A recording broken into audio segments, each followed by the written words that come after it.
Hi, my name's Shelby, and when I was 16 years old, I was diagnosed and treated for pandas.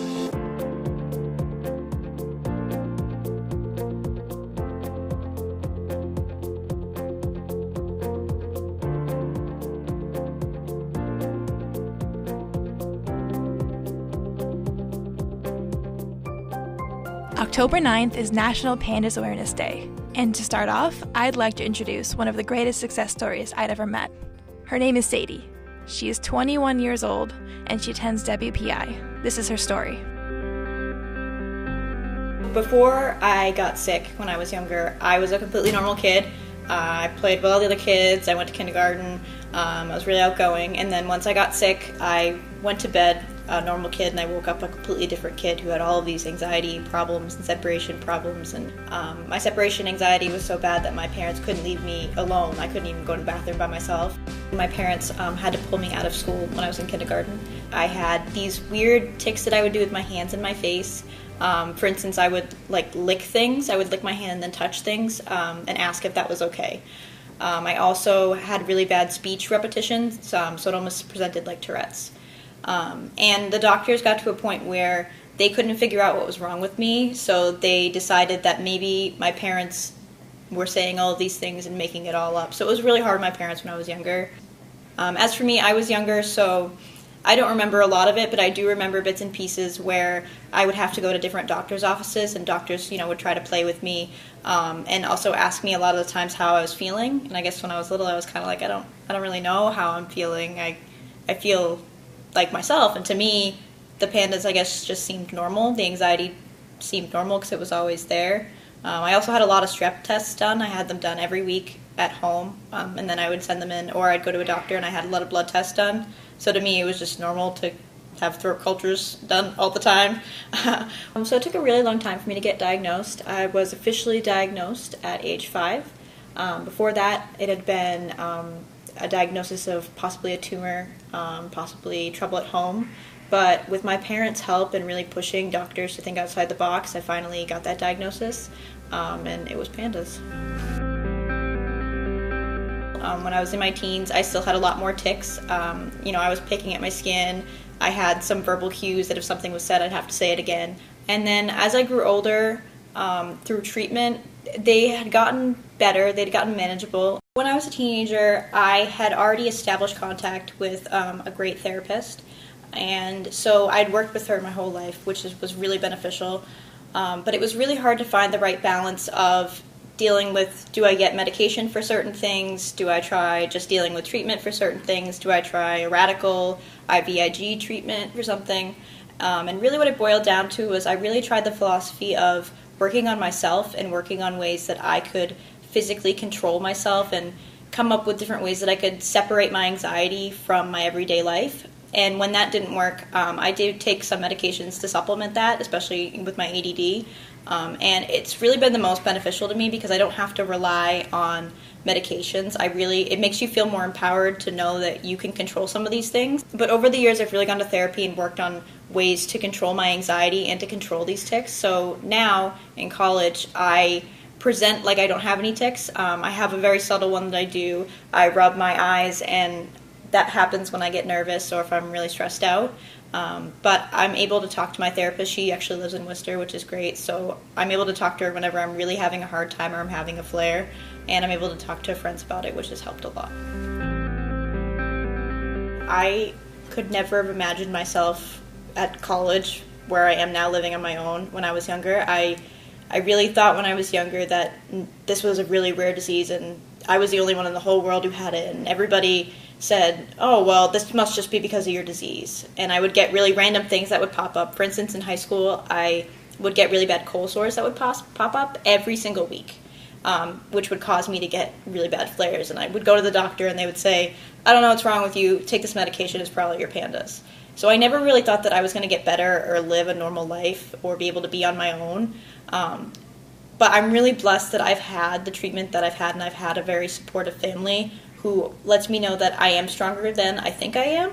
And I think that that's really key because you want to throw yourself a pity party and say, yeah, I have pandas and I'm sick and I can't do all of these things. And there are some things that I can't do, but there's a lot of things that I can do if I push myself.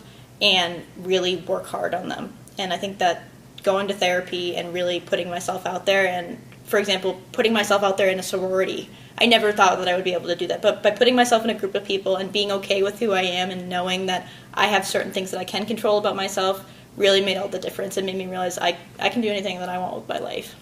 So in college, I've been lucky enough to do a lot of things. I'm in my sorority and I hold an executive position. I'm the interim president right now, which is incredible because I never thought that a group of girls would ever be friends with me, let alone be my family, which has been really nice. I also was on the cheerleading team, so I made the cheerleading team. I was on it for 2 years. I had to back out partially due to because of pandas. I would get sick a lot and I'd have to miss a lot of practices. But I was kind of okay with that because I realized that the team was better off having somebody who would be able to be there 24/7, and I still go to the games and support them, which is really great. I also work for the math department here at WPI. I am a peer learning assistant, so it's like a teaching assistant. And my pandas hasn't really gotten in the way of that too much, only when I get really, really sick, but the department has been really grateful, and everybody on campus has been wonderful, and they cover my shifts when I need to.